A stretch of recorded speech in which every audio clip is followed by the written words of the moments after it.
So stretching is fucking important, and if you don't do it, you're gonna have a lot of pain. Oh, my neck, my back, my neck and my back. Oh. I'm Coach Anthony, More Than Human Fitness, and if you're inflexible like me, this video is for you.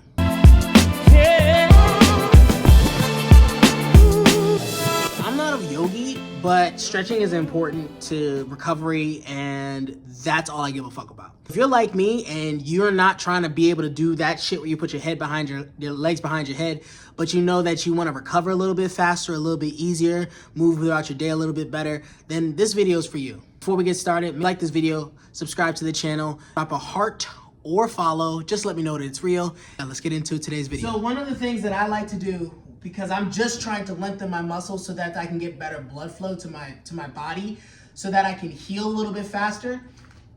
Seated, this position right here, the seated leg hamstring, if that's hard for you to do like me, like my body, my spine, it's hard for me to hold this position and then round. I find that I tighten up too much, like I'm not able to actually sit into the stretch. When you stretch, you want to be able to hyper-focus on the muscle itself. You don't want to have to hyper-focus on holding yourself up and bending forward and shit like that. So if this particular position is hard for you, try this. What I like to do is that I get into like this position, and you know, I don't want to put a lot of stress on my knee, but I kind of lengthen my leg out here. Now, if you feel like, let me switch to this side so y'all can see. If you feel like it's taking you more, like you're having to like crunch your abdomen in order to get this too much so that it takes away from you being able to stretch the muscle, you try bending your knee instead. So for me, to get that muscle stretch, I can't do this because it doesn't feel like it feels like it's straining. It doesn't actually feel like it's relaxing and releasing the muscle. So what I do instead is that I bend my knee. If I go here, I bend my knee like so, and then I do all the cheat codes. I take like a foam roller, I put it behind me so I can stabilize myself. This is helping me support this part of my body that I have to tighten this part of my body up in order to even be able to focus on this. So by doing this, it takes away that need to tighten up, and I'm able to relax and really stretch into the muscle as you see before you. Now, as I do this, the better you get at this stretch, like the more it releases, the more I can let that leg go until eventually it's completely straight.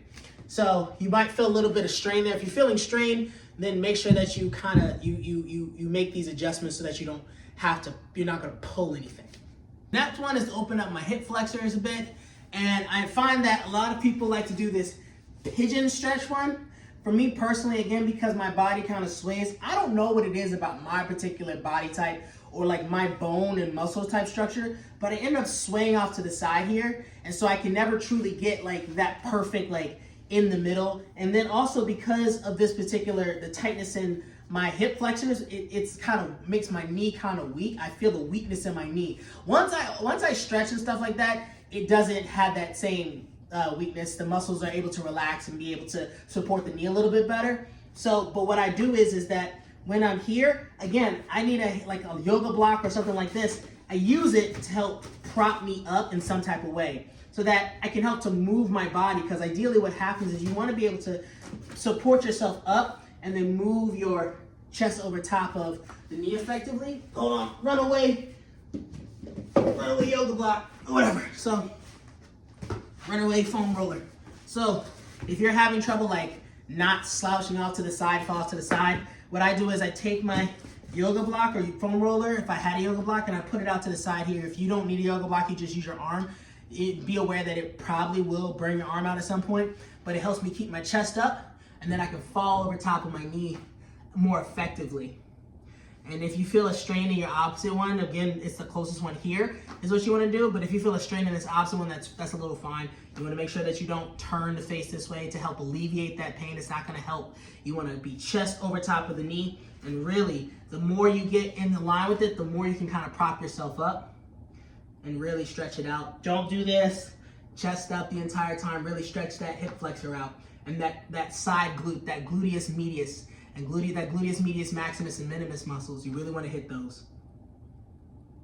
Another really important muscle to try to hit is the lats, the latissimus dorsi muscles running from the top of the shoulders all the way to the round of the back, like so on the sides. And if you feel like there's tightness there, there's one exercise I really like to do that helps me with that. And what I do is I kind of sit like so. I take my hand on my opposite foot. And what I'm gonna do is I'm gonna stretch that opposite leg out, and very, very carefully, very, very slowly, I'm gonna stretch. I should feel this stretching. If I grab my right foot with my left arm, I'm gonna feel that stretch in my left lat, like so. Yeah. As you get better at it, not only will it stretch your lats, but it'll also stretch kind of sort of that opposite side glute muscle as well. So if I'm my right muscle, my right leg, that right glute, and you can see like it kind of like the better you get at it, you can kind of stretch it out until like I haven't been able to get it full out yet, but one day. But as you can see, like the longer you pull it, the easier it is to kind of stretch that leg out. And then you can also stretch the back lat muscles. It's a really good way to stretch the lat muscles in the back. One of the ways that I like to stretch out my chest, because again, if you're punching and stuff, and a lot of times if you're wrestling and pushing, the chest can get kind of tight. People like to do this lying on the ground. I find that lying on the ground doesn't really help stretch that muscle right here. So when I feel that tightness, I feel it right here and the top of my pec. And what I'm gonna do is I'm gonna take my hand in the back. I'm gonna kind of put it like so. Ooh, I benched yesterday, so I can feel that shit already stretching. And what I'm gonna do is I'm just gonna kind of put my hand as far back as I could possibly go. Try to get as close to the wall as possible. I'm just gonna do this, where I'm just gonna turn, try to get my feet to face in that direction. I'm trying to try not to bow my back. I'm gonna try to stand up straight. I might even put this hand here to kind of like keep my chest up and give me some type of balance. I'm just gonna keep that. And I don't even have to touch the wall, like that's fine. As long as you feel that stretch in that chest muscle and somewhat in the bicep as well, because it might stretch even the bicep muscle, that's perfect. That's what you wanna hit. Stretch it out, because now already I can feel the muscle blood flow in that one. So again, these stretches aren't to make you an expert yogi. They're just simply stretches targeted toward the muscles in the body that are oftentimes affected through combat sports.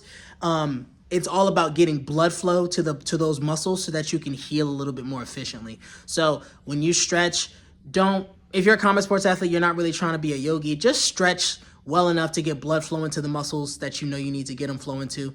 And that's it. Shouldn't take you more than 45 minutes, if that. Again, I'm Coach Anthony of More Than Human Fitness. If you liked today's video, drop a like, subscribe to the channel, and a heart. Just let me know that it's real. Again, it's an ugly ass heart, I know, whatever. Hit the notification bell so you stay up to date on any other tips and videos. And again, if you agree, if you disagree, drop me a comment on either one. And if you want me to talk about something, I'll drop my email for business inquiries so that you can hit me up anytime. Y'all be easy. This is where you gotta push past your limits. If you don't, then your path ends here.